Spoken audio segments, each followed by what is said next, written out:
Winning a World Cup is the absolute pinnacle of the sport. It's a moment that stops time for billions of people and etches a player's name into history. The organization behind this spectacle is FIFA, and FIFA is famous for fiercely guarding its image, controlling nearly every pixel of its corporate identity. For 2026, they are orchestrating a tournament spanning 3 massive countries: the United States, Mexico, and Canada, and spreading across 16 distinct host cities. So when FIFA released the overarching master logo for this massive event, the design world took a close look. The reaction was brutal. Creative directors called the core identity the branding equivalent of a shrug. They pointed out that the iconic trophy felt like it was simply slapped in, rather than integrated into a cohesive system.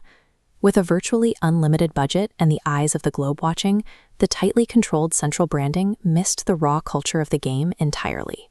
But if you step away from that central logo and walk past a cafe window in any of the host cities, you see something completely different. The official local posters are alive. Take Dallas. Their poster features a cowboy in leather chaps executing an overhead bicycle kick. In Boston, illustrator John Rigo drew a lobster attempting a scorpion kick underwater. And for the 3 Mexican host cities, an illustrator named Quimanche unified them in a vibrant riot of folk art suns and marigolds. This leaves us with a strange contradiction. How did the exact same, highly rigid organization manage to produce a sterile corporate failure and a series of genuinely strange, beloved artistic triumphs at the exact same time?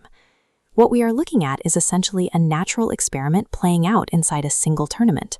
The budget, the exact year, and the entire organization are identical. The only thing that changed was the initial scooping decision. Let's look at variable A. This is the creative brief that FIFA's in-house team used for the central master logo. That brief demanded an identity that could be entirely flexible and infinitely scalable. It had to represent the United States, Mexico, and Canada all at once, without leaning too heavily on the specific culture of any single nation. This animated diagram illustrates what happens when you try to accommodate every possible demographic. As you can see, the design process naturally removes all the specific, localized traits that might alienate someone, shaving the visual down until it's perfectly smooth. In chasing infinite scale and broad inclusion, you end up sanding off the exact edges that give a brand its actual soul.